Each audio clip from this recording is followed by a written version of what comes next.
This is Wacken Open Air, the world's biggest heavy metal festival, where each year over 70,000 fans from around the world gather in a farm field in northern Germany to celebrate their love for heavy metal. My name is Sam Dunn, and the first time I visited Wacken for my film Metal: A Headbanger's Journey, I learned that metal is more than just music. It's a culture of outsiders, and I was blown away by the passion of metal musicians and fans.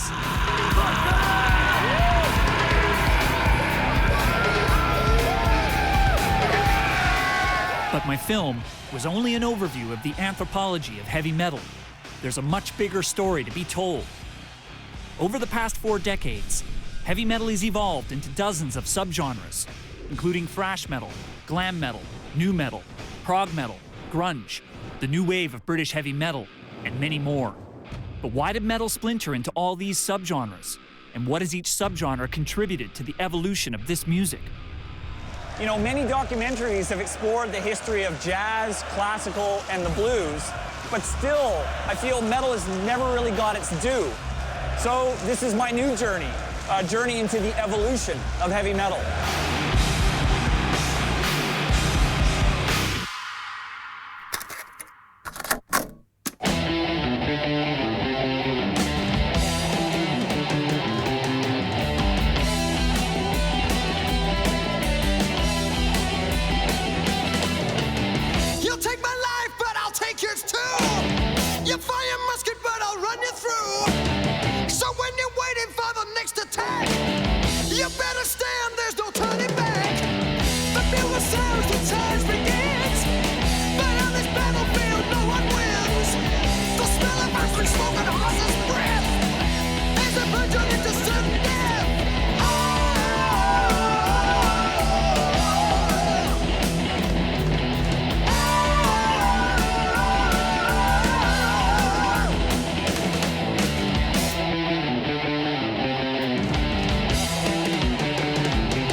My journey into heavy metal's vast 40-year history is a massive undertaking. But before I delve into the entire evolution of this music, I'm gonna step back and start with the big question. Why are people drawn to heavy metal music? It's outsider music to the max. Heavy metal solved a lot of my problems when I was a teenager, when I couldn't express myself or I was just frustrated. I would go into my room and put on a metal album and feel instant relief. We're about excitement and power and making you angry to the point of exploding in front of everybody else.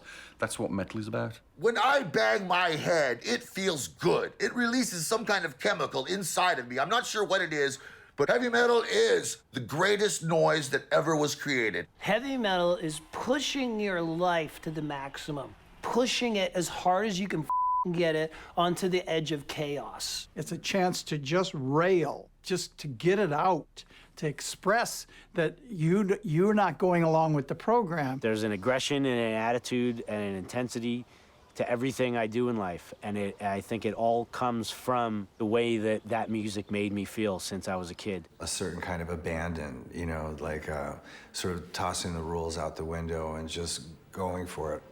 I think rock and roll in general is a great outlet, and it's really important. I think without it, we'd have a lot more violence and a lot more trouble in general with the people between, 16 and 25. Riding through dust clouds and barren wastes, galloping hard on the plains, chasing the redskins back to their holes, fighting them at their own game. Metal is tribal.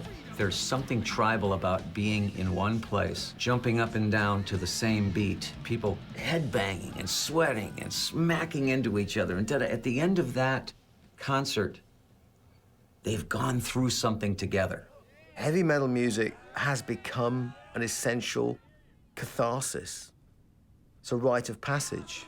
Metal is like a celebration of community and friendship for people who simply have a genetic or emotional predisposition to gravitate towards that kind of music, that kind of aggression. You know, the aggression is there, but it's contained, and it's controlled, and it's focused. Run to the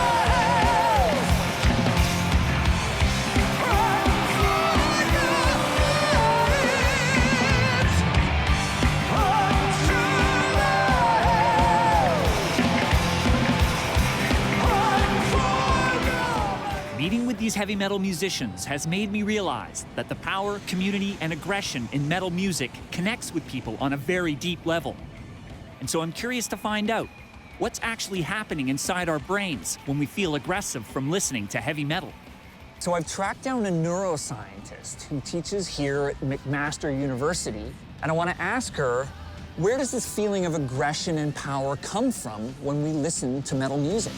Run for your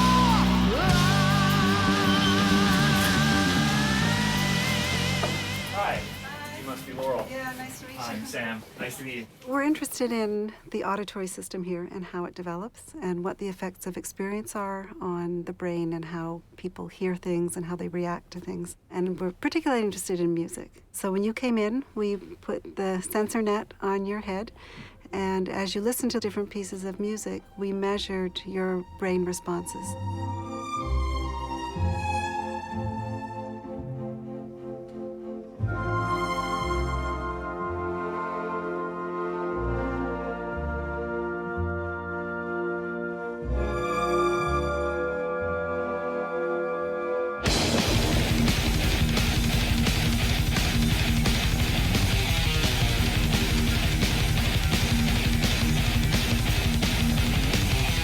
People talk sometimes about heavy metal in terms of the violence, and the sound intensity and the distortion tends to turn off conscious thought. So you're turning off inhibition.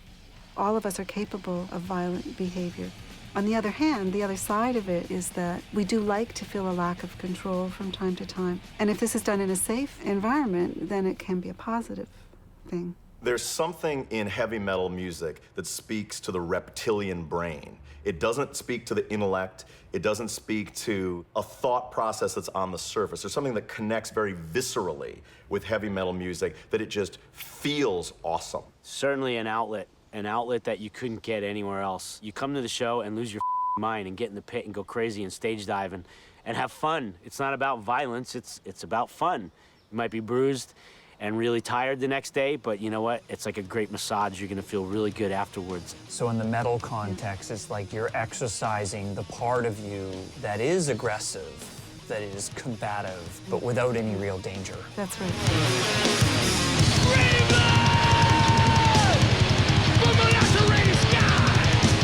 Even though heavy metal can appear violent and aggressive to people on the outside, what I've learned is that the aggression in metal provides a positive emotional release for its musicians and fans.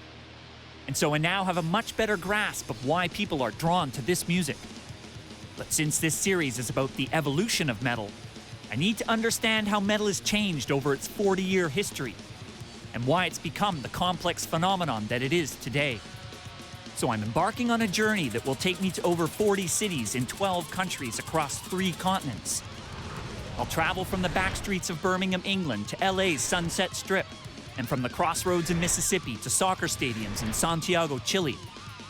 I'll be meeting with over 300 musicians, fans, and experts to dig deep into metal's roots and to find out why it has developed into over 24 subgenres. But to get started, I'm going back to the very beginning. What are the sonic roots of this music? Where did heavy metal actually begin?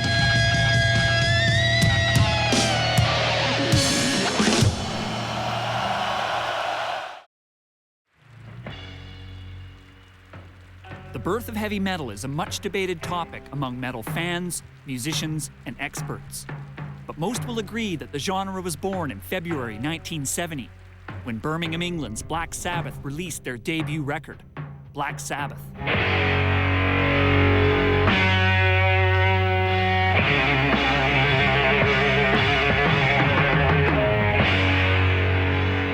This record was far heavier and darker than any music that had come before. So I've always wanted to ask them about their musical roots. Where did Black Sabbath get the inspiration to create this heavy sound? Going back to that first record, how would you describe the sound that you guys were creating? It's hard to say because it seemed to write itself. You know, we'd jam around and see what we came out with. One morning, we came out with the song Black Sabbath. It was just done in a flash. It was like Tony came up with the riff. Ozzy started singing the lyrics, and it sort of really did write itself.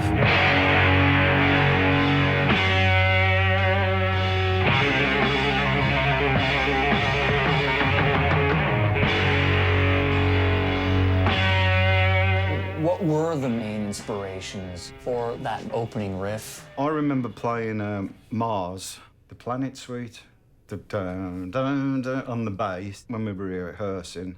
And it seemed to influence Tony to go dun, dun, dun, like the same sort of tritonic thing. I think Geezer was trying to play the notes to a Holt's Mars, and Tony showed up, and he lengthened the notes, and he held them out. Bum, bum, bum. Sent shivers down my back. And I'm not saying that Tony took that riff from Holt's. You listen to the music and you can hear it. Very much so.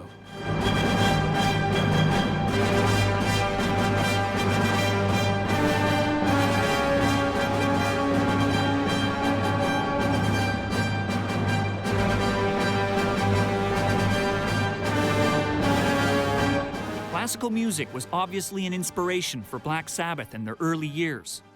So I'm curious to know if classical music has been an influence on other metal musicians.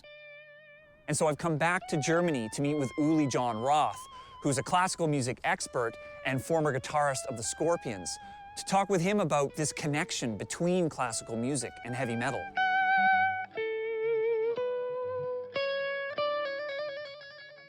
Why have so many hard rock or heavy metal guitarists incorporated the influences of classical composers into their music? I think of Eddie Van Halen, I think of Randy Rhoads, I think of yourself and many others. I think because it's a natural inborn desire to evolve. You know, you have this enormous reservoir and repertoire of great musicians in the past. You look at that and you can say, wow, what are these people doing? You know, maybe we can do something similar. And particularly when you're a young player, you find that exciting. You know, the dexterity angle, because you're interested in speed, you want to be fluent in what you do. And classical music teaches you that, you know.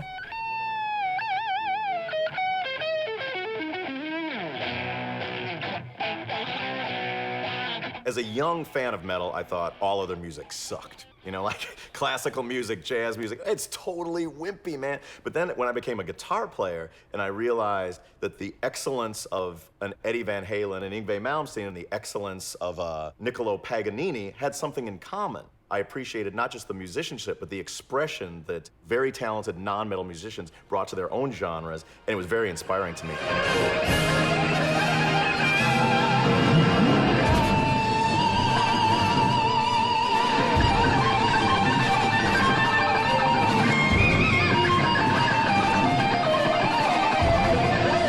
For some heavy metalers, classical musicians like Paganini are more than an inspiration. They're an obsession. And if Paganini were alive today and played a Fender Strat through a Marshall stack, he would be Swedish guitar virtuoso Yngwie Malmsteen.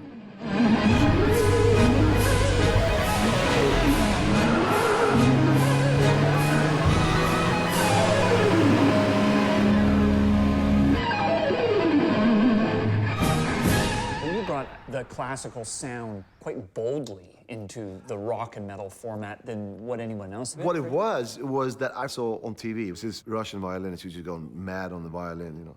I couldn't believe it.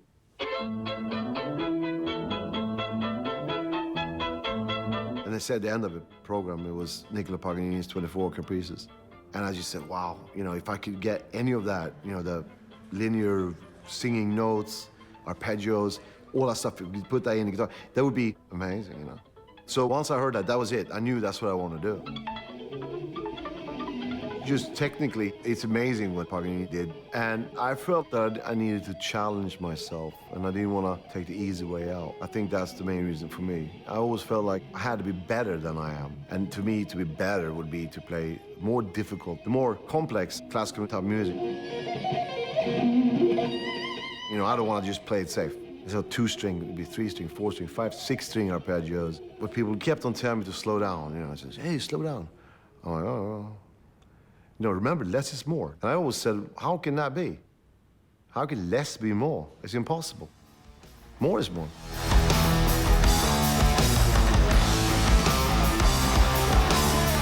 The virtuosity of classical music has been hugely inspirational for metal guitarists. But since virtuosity in heavy metal is not limited to the guitar, I've come to London, England to meet with Rob Halford, the legendary vocalist of Judas Priest, to explore how classical music has influenced his approach to metal vocal.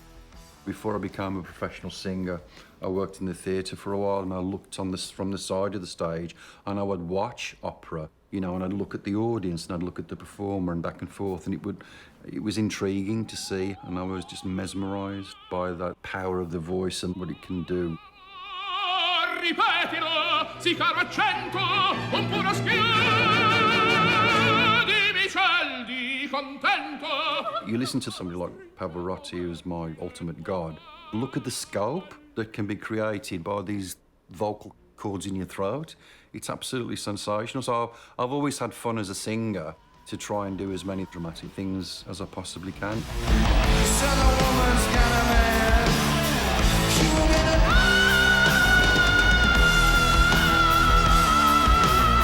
Rob Halford has that ability to sort of project like an opera singer. That kind of vocal style, what does it add to metal?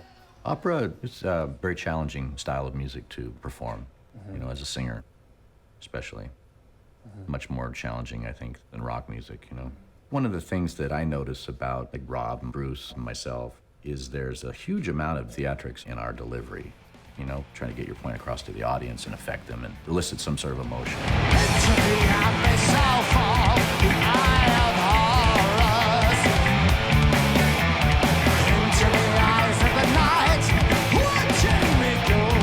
Whenever I sing a song, there's always a big part of it is what I would describe as theatre of the mind. It was like applied dramatics through music.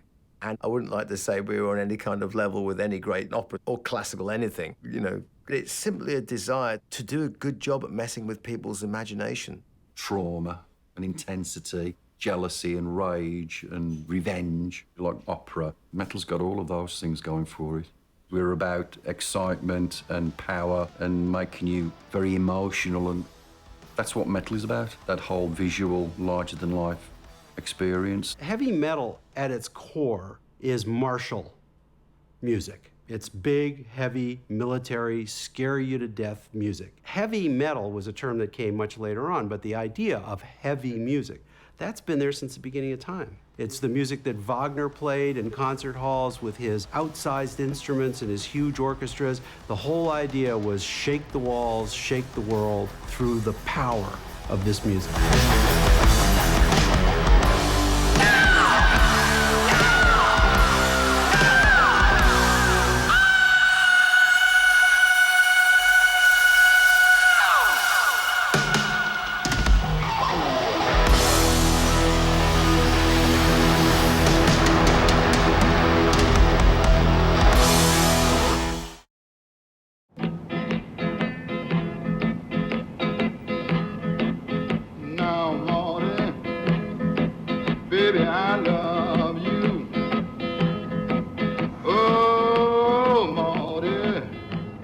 Most musicians agree that the foundation for all rock music is the blues, which was born when Robert Johnson stood at the crossroads in Clarksdale, Mississippi, and sold his soul to the devil by choosing a life of music. But growing up, the heavy metal bands that I loved, like Iron Maiden and Metallica, seemed like the furthest thing from the blues. So what exactly is the connection between the blues and heavy metal? So the blues and heavy metal, is there any kinship there? I mean, how I think they're intrinsically linked. I mean, if you look at any of the British musicians, from the Stones all the way to the Yardbirds and Motorhead, all that wave of guys, they all listen to the blues. All hard rock metal/metal bands started out with some sort of foundation that started with a blues riff. That's where we all started playing. Playing in a shed in my dad's garden, playing the, you know, dun dun dun dun dun dun dun.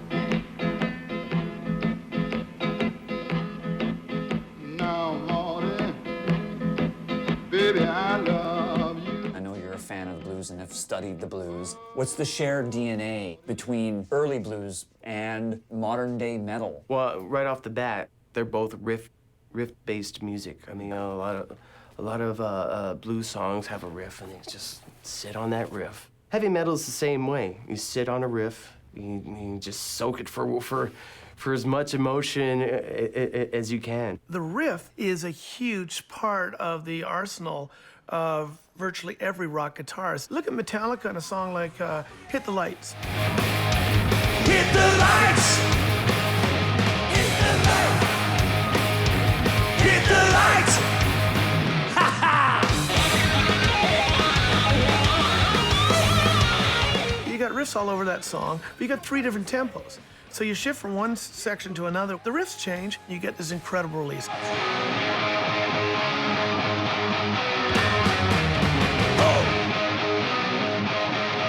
Like in heavy metal, blues is also just dark in nature. They're singing about things that no one else would even touch back in those days.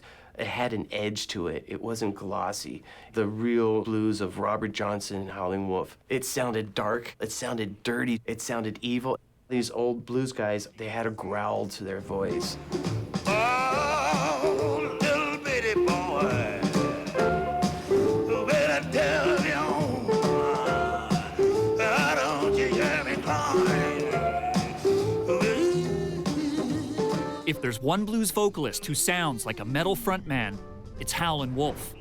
So I've tracked down guitarist Hubert Sumlin, the last surviving member of Howlin' Wolf's original Mississippi Blues Band, to get a first-hand perspective on what Wolf was like.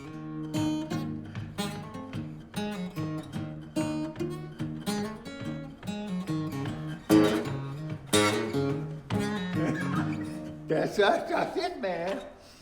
Can I ask you, how did Howlin' Wolf influence or inspire you in terms of your guitar playing? Oh, man. Well, I tell you what, I have never seen nobody like the guy.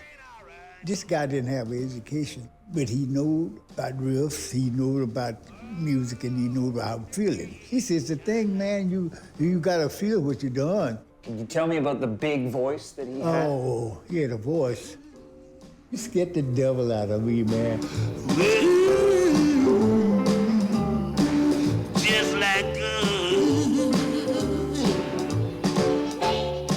The Howlin' Wolf name was not a joke. His voice sounds like it's coming from hell. It was an animalistic sound. So there's a direct line between the heavy metal guys, who are the archetypes who really created this thing, and what you heard out of Howlin' Wolf, no doubt about it. if you like to gamble, I tell you I'm your man. You win some, lose some, it's all the same to me.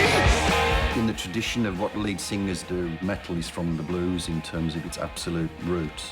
The emotional message of the blues, I think, is still relevant in metal. It's from the soul, it's very, very primordial. It's just got this kind of very gut, instinctive type of caveman-esque attitude about it. You know I'm going to lose, and gambling's for fools, but that's the way I like it, baby. I don't want to live forever. The blues clearly has some strong musical connections with heavy metal, but there's still one more genre in the prehistory of metal that I want to explore, and that's jazz. But I gotta say, I never considered jazz and metal to have anything in common. So is jazz an influence on heavy metal musicians? A lot of jazz is and it sounds like what it is, like poorly thought out masturbation, right? Guys that can, so it has a bad reputation for that. But there are certain guys within it that have just been astonishing. Was jazz an influence? Oh, yeah. Oh, yeah. Yeah, definitely. Growing up, we had a huge collection of American records, and every Saturday night, my dad would sing to them, and my mum would play a little bit of piano, and I listened to all those songs. There was a song by Glenn Miller. It diminished, and then suddenly it would boom, boom, boom, boom, boom, boom, boom, boom, boom, boom, boom. In the Mood, I think it was, and I loved it.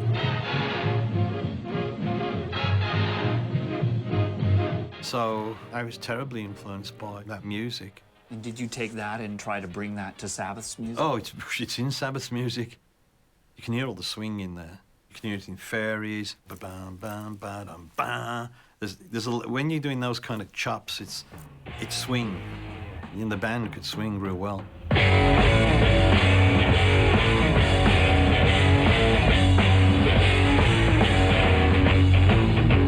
Bill Ward was a jazz drummer. If you listen to the stuff he's doing on the drums, it's not, you know, it's not thud, whack, crash. It's all really jazzy. And Iommi was a very jazzy player, as is Geezer Butler. So this really heavy band, but with a bit of a jazzy feel to it, more or less invented heavy metal. Why are so many metal musicians influenced by Because those were the masters of their instrument, really. You know, you would take stuff that they did and rockify it to use the way you want to use it. I mean, rock drumming is an art form. It's like jazz drumming is an art form. Buddy Rich was a God-gifted animal. He was very vicious in his playing, very aggressive. He was a drum star, a drum hero, an icon. I saw on TV Buddy Rich, I remember at a very young age, and I was amazed at his energy, you know, and how he played, you know, the velocity that he would hit the drums. The drums dominate the moment. He was thrash before thrash was ever thrash. If you watch some of his soloing, how fast his hands are going, what he's doing, I mean, probably not a better drummer than him ever to have touched a drum set. And so getting into heavy metal, I was like, that's for me, because I want to do something different. It was exciting. That pushed my drumming to another level.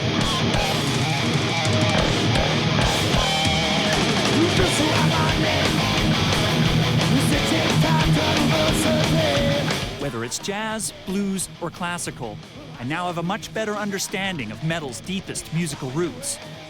But all these genres are missing one of the most important elements of heavy metal, the sound of the distorted electric guitar. So what are the roots of metal's electrified sound?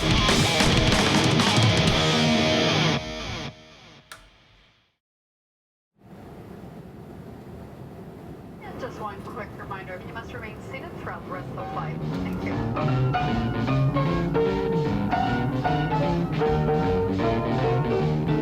You women have heard of jalopies, you've heard the noise they make, but let me introduce my new Rocket 88. Yes, it's straight, just one way. Everybody likes my Rocket 88. Baby, we'll ride in style, moving all along. Classical, jazz, and the blues all help lay the foundation for heavy metal. But probably the most obvious musical antecedent of metal is rock and roll. And so I've come to Sun Studios in Memphis, Tennessee, the home of rock music, to find out what were the specific musical elements of rock that later became essential components of the heavy metal sound.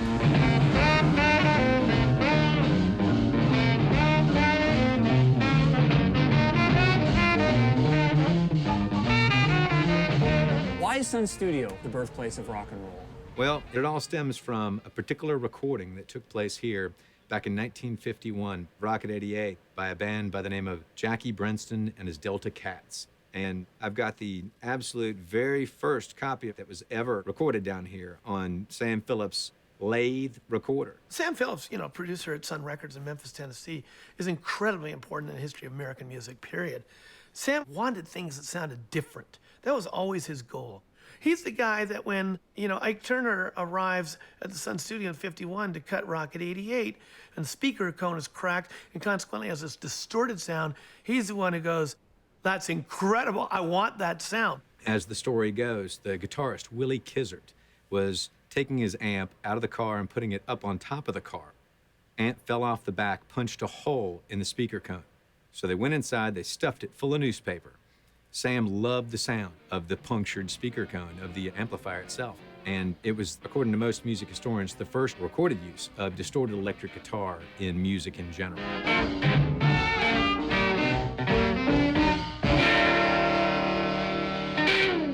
Besides the distorted electric guitar, another contribution of 50s music to the development of heavy metal was the arrival of the wild rock and roll frontman. Come on over, baby. Oh, let us shake it going on. Yeah, come on over, baby. Baby, you can't go wrong. Honey, I ain't fading. Oh, let us shake it going on. When I first heard Jerry Lee doing a whole lot of shaking going on, by God, I wanted to sound like that. There was a kind of raw animal, untextured, untutored feel to it all. And that, to me, as a very textured, tutored young man who'd, you know, been poring over Beethoven, Bach, and the like, this was massively exciting. I think it's one thing you get from the rock and roll guys, you know, from that era. It's America during a time when there's a Red Scare going on. There's a lot of fear the communists are gonna get us. You know, the bomb is gonna blow us all up. And these guys represented a kind of wildness and freedom that was not expressed in any other really forms of the popular culture.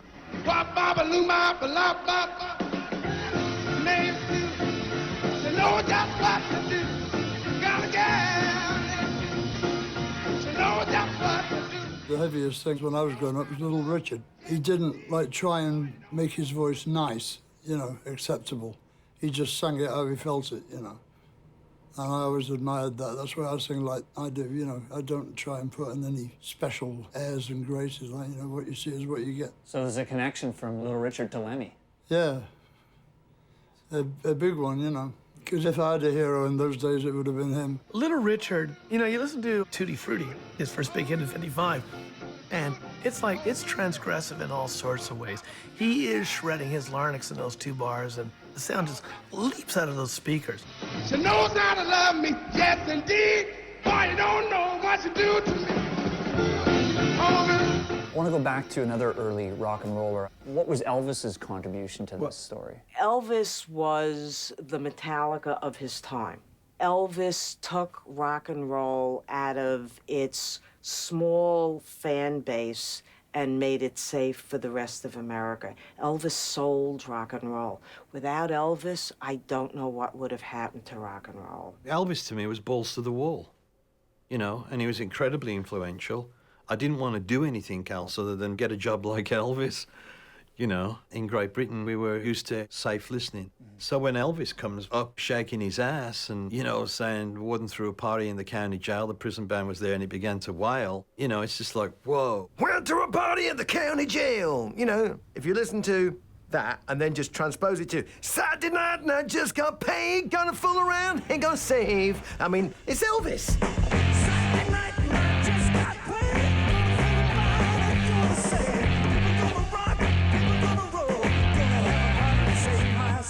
So jailhouse rock and things like that, you just transpose them and put some metal to it, and all of a sudden it becomes kind of a blues-based medley type thing.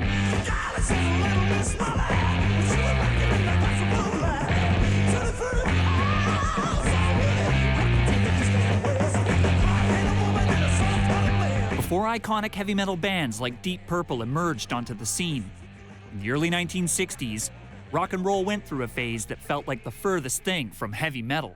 Elvis joined the army. Little Richard went religious.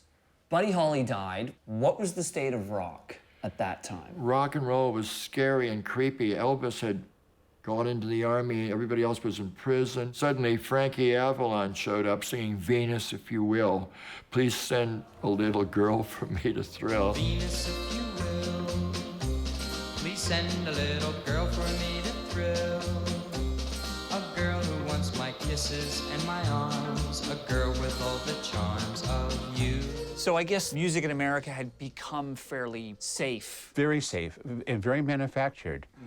Sometimes we're not even sure that that particular artist sang that song. They had a certain look to them, an Eastern slick back look. The songs were very simple. The songs were about teddy bears and falling in love with your girlfriend and simple things. So there was a lot of fake rock and roll. People were faking the funk, so to speak. And there's a space. There's kind of a sudden emptiness where there's what's the new excitement going to be in the culture? Make my wish come true.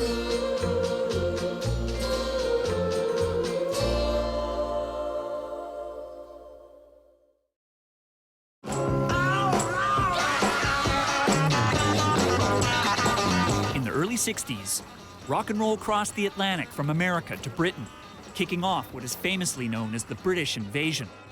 And if there's one band from this invasion that's part of the story of heavy metal, it's the Kinks, and the groundbreaking sound on their song, You Really Got Me. What was your inspiration for the guitar sound on the first Kinks record? Well, we had that sound like 6 months before we recorded, before You Really Got Me was around. I used to experiment with the guitar, but the guitar sounds are very limited. Just tone control and volume. That was about it. And I came across this little amp in the shop up the road, and it was called an El Pico. And I just got a razor blade and started to cut the cone of the speaker. I don't know why. And I plugged it in, and it made that amazing sound.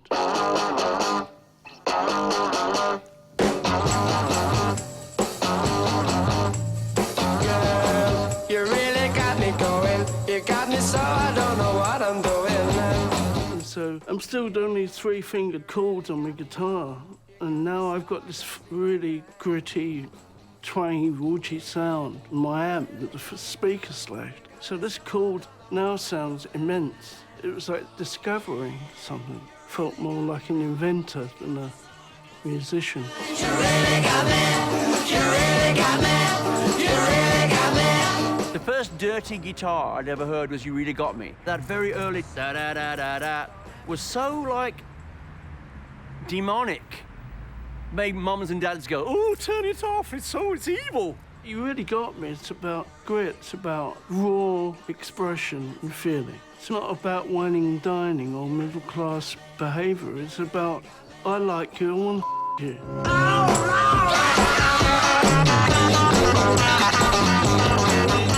In the early 60s, when the scene in England was on the upswing, the clubs were getting bigger, the crowds were getting bigger, and it was also getting louder. The environment was louder, and the musicians wanted to be heard. Give me something that's, I want to keep that sound, but I just want it louder. The whole aesthetic of loud. I mean, if, you know, who would you cite as the most important precursor of metal? I would cite Jim Marshall, who developed the Marshall amps to make for loudness. As rock music developed in the 60s, musicians started to play in larger venues, and so they needed technology and equipment to fill those venues. And there's no name that's more associated with heaviness and volume than Marshall. So we've come to the factory here in England to find out why it is that Marshall became the amplifier that was iconic of heavy metal music. I've also heard they've got an amp that goes up to 11, and that's just something I have to see. Can you tell me how Marshall amps got started? Dad, long before he dreamed of making an amplifier, his passion was drumming, so he started a drum shop. And from that, a lot of the bands would come in, a lot of the drummers would come in, and they'd bring the guitarists in, and the young lad came in, local lad, Pete Townsend, because he used to hang around in the shop. And they used to talk about the Fender Bassman, and it wasn't quite giving Pete quite the sound he wanted. So Dad set about changing it, really, and I think they built 4 or 5 prototypes in the early days in '62. They finally built one. Pete Townsend said, that's a great sound, and off he went to use it. So, that's how it started. People try to put us down just because we could get around. My generation. Things they do look awful cold. About my generation. If I die before I get old. Talking about my generation. Jim Marshall basically took the Fender amp and the Vox AC30, and he created a new animal, a Marshall. 100 watts, which was unheard of. It was a beast, basically. Originally, his stack was all one piece, And, it was murder to carry about, and there was no van in the world that you could fit it into. Dad said to Pete that, at the time, that this is just going to be too heavy. And Pete said to him, well, it's okay, I've got Roadies now. So he built this 8x12 cabinets. We built 12 of them. And I think it was a couple of months later, Pete came back in and said, these are too heavy. And that's when he actually built the first stack. So he built the 4x12 bottom cab and the angled cab. They sawed it in half, and that's when you got the stack as it is now, Mm-hmm. So you wouldn't really have metal or hard rock without that invention, I guess. No, that's right. Townsend did you a great service. When The Who came on with these first Marshall stacks anybody had ever seen, whoa, you were pinned back with the sheer power of it. I mean, physical air moving, and it was shocking and dazzling and fantastic. And of course, that started the revolution, The next band had to be just as loud, or louder.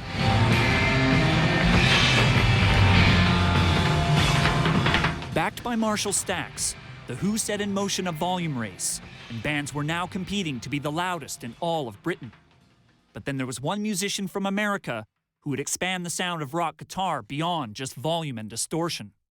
What was it that Hendrix did that pushed that concept of heaviness in music? What Hendrix did was expand the musical horizon of the electric guitar to the degree that no one else has. The greatest innovative sounds, the playing, stretching the boundaries. You know, when he broke on the scene in '66, people are going, wow, we've never heard anything like this. It was like wildfire. The message spread, hey, you gotta come check out this guy, Jimi Hendrix. He's incredible. He plays left-handed, it's upside down, and he does stuff with his teeth and behind his head. You've never seen anything like it. You've never heard anything like it. When Hendrix came, forget about it. It was just a whole nother world. And then everything got very electric and very distorted, and people tried to push the levels even farther because now they had the fuzz tones. All these sounds that they were developing in the studio, they now made gizmos you could take on the road with you, plug them in, and all of a sudden you could be the most distorted guitar player in the world. It's an interesting question why distortion became desirable in music. I remember the first time that I bought a big muff distortion pedal. Until then, I'd been playing these horrible sort of tinkling, jangling things. And as soon as I stepped on that thing, it was rock and roll. I mean, like, it was instantly rock and roll music. And that, I think, is something, too, that I don't think there's a way to intellectualize it. There's something deep in the DNA that responds to the sound of an overridden amplifier. All of a sudden, the world is a little bit more exciting. Just turning up the volume and getting some distortion through the amps, through the guitars. It's all kind of little embryos of sound, and other musicians are picking it up and thinking, well, if I take a bit of that guitar distortion and put that with a big bass drum sound, put a thundering bass guitar and a screaming vocal, what is that going to sound like? Well, to me, it's going to sound like a heavy metal band's beginning.